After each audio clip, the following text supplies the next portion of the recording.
Hello and welcome back with me, Admiral. Joining me back on Star Trek Fleet Command as always. So, part 2 to the Galaxy Research Tree. I'm recording it on the same day. Going to release it in 2 different segments as I explained in part 1. If you haven't seen part 1, go and check it out. I will leave a thing in the top corner over there for you. And my hand's disappearing. But yeah, I'll leave it in the top corner for you, or at the end of the video.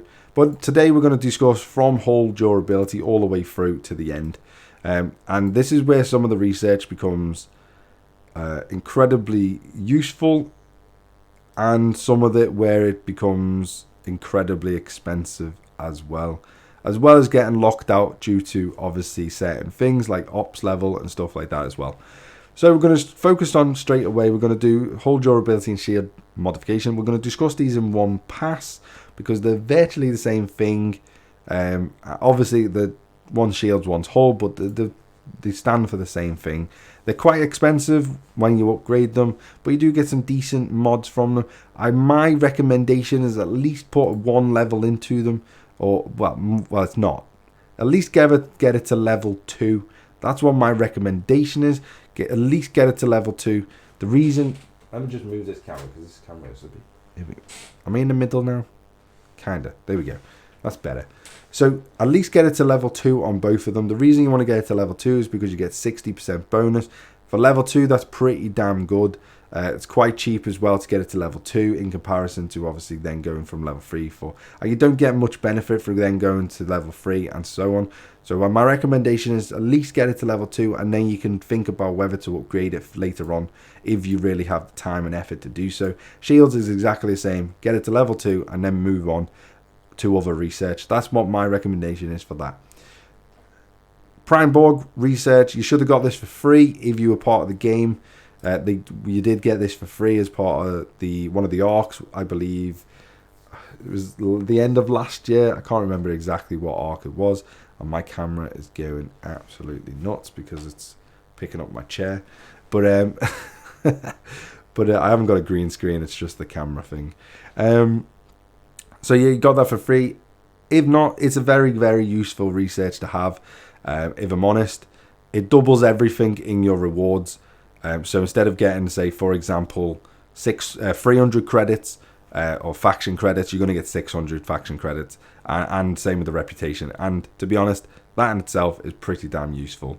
Same goes for the independent credits and stuff like that as well. But the things that you're going to want to focus on here for the Vidar, you're going to want to get Nanoprobe Hunter. You just need to get this. It helps your Vidar.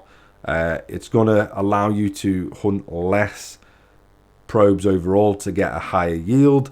So what it actually does is increase the amount of nanoprobes you get from killing Borg probes with the Vidar, and it increases it up to a maximum of 50% extra.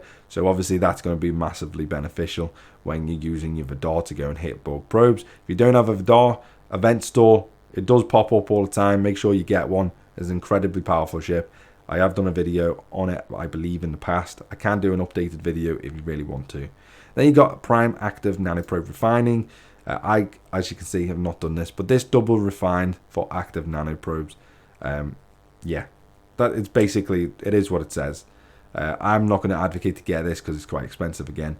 And as you most of you know, I'm pretty much free to play in this game. And this one is all the primes, as we talk about, they're completely up to you to get, whether you want to get them or not. I'm not going to say to get them or not to get them. It's completely down to you as an individual. Then you're going to come on to the Franklin. And you got these two. As for the Franklin, you got the USS Franklin Impulse Speed, and then you got the modulator cost efficiency. Number one, you need to focus on the frequency modulator, and you need to get that maxed out as quick as possible. If you have any hope in hell of getting your Franklin upgraded to the maximum level to then get the Franklin Alpha, you want to get this maxed out as soon as possible, as this improves the cost efficiency of the frequency modulator for your components. So all of the things that are on the Franklin to upgrade, and it reduces it by a maximum of 60% bonus, which is that is a hell of a lot. I can tell you that now. I wish this was a research at the start of the game when it first started and the Franklin came out, but it wasn't. But hey ho, this is going to help a lot of players out. Definitely get this maxed out as soon as humanly possible to get your Franklin up, because you are going to need to do swarms daily. I can't recommend doing swarms enough. I did put it off for so long. I massively regret it. So definitely make sure you do swarms. And then you're going to come on to what's basically the new thing now. It's been out for a while, but it's obviously more prevalent now because everyone's getting obviously divorced and everyone needs to mine latinum now. So these researches are going to be useful for that. How much you want to put into them, they are quite cheap, but it does give you a maximum of 8,000% extra when you get it maxed out. So just bear that in mind. But this could, I don't know what the higher levels cost, but it could eventually be quite costly. I'm not entirely sure. And then you got protected cargo as well, because as everyone knows, the Devore does have a crap protective cargo. So you can get that to a maximum of 16,000 base as well, which is pretty good, because then when the multipliers work and the percentage multipliers work, 16,000 times whatever the percentage, you'll probably get an okay protection cargo. But you're going to be mining at such stupid speeds anyway that you're probably still going to go over it. So I wouldn't worry about it too much, if I'm honest. And then you got prime latinum refining, and then again there's 25% low cost, 50% higher yields from raw latinum refining. This is very good if you're into the latinum type of stuff. Again, prime, it's up to you. Moving on to the apprentice. I haven't, as you said, put much levels into these, if I'm honest. Don't really think you need to, as long as you're hitting as many traders as possible.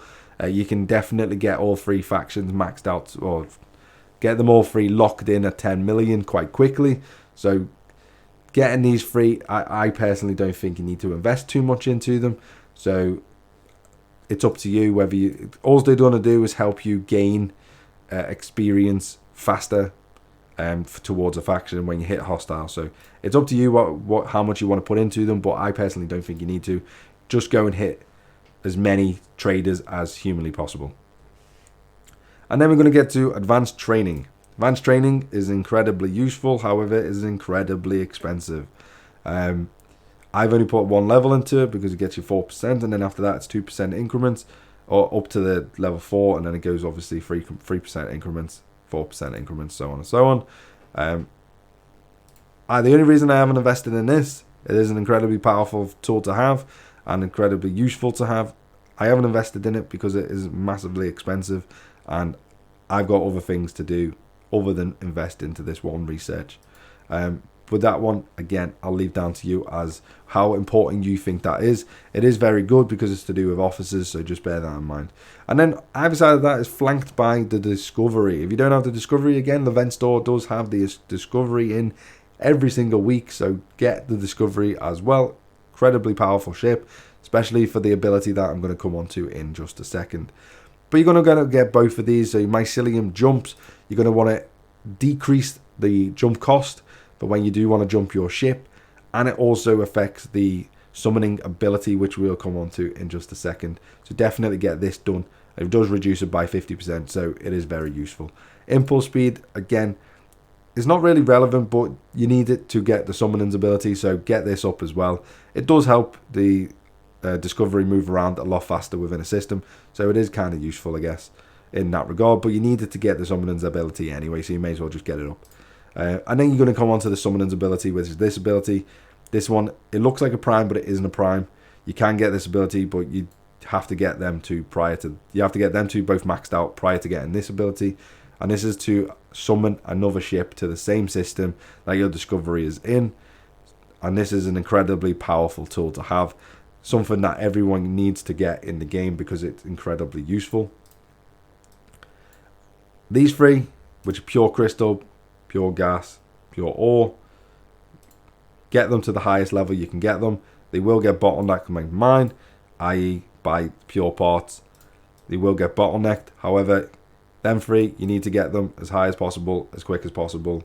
I should probably start investing more into my pure parts to get them up higher, because you do want to get that reduction overall, because as everyone knows, components for ships are incredibly expensive.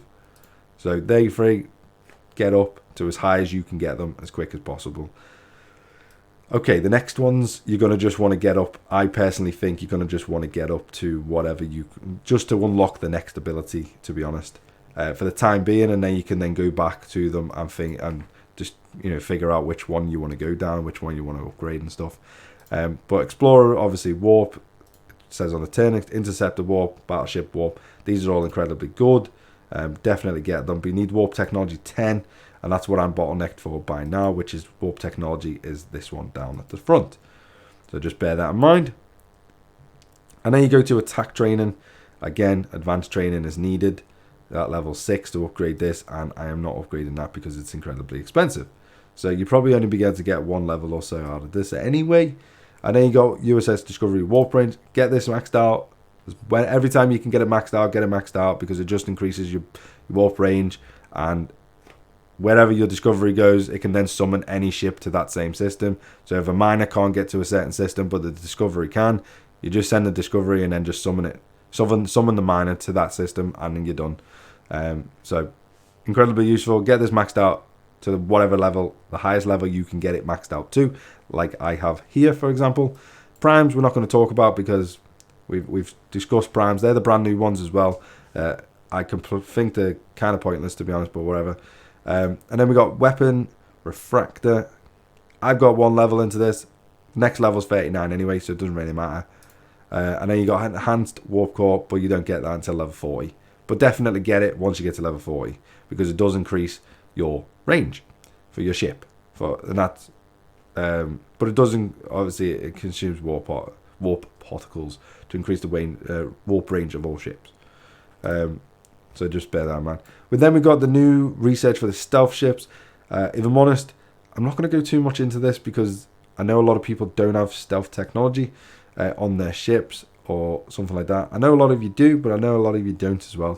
So I'm not really going to go into this too much. And you do need this Tetron radiation as well to unlock this research. So it does increase your cloaking and stuff like that, but we're not going to really go too much into them.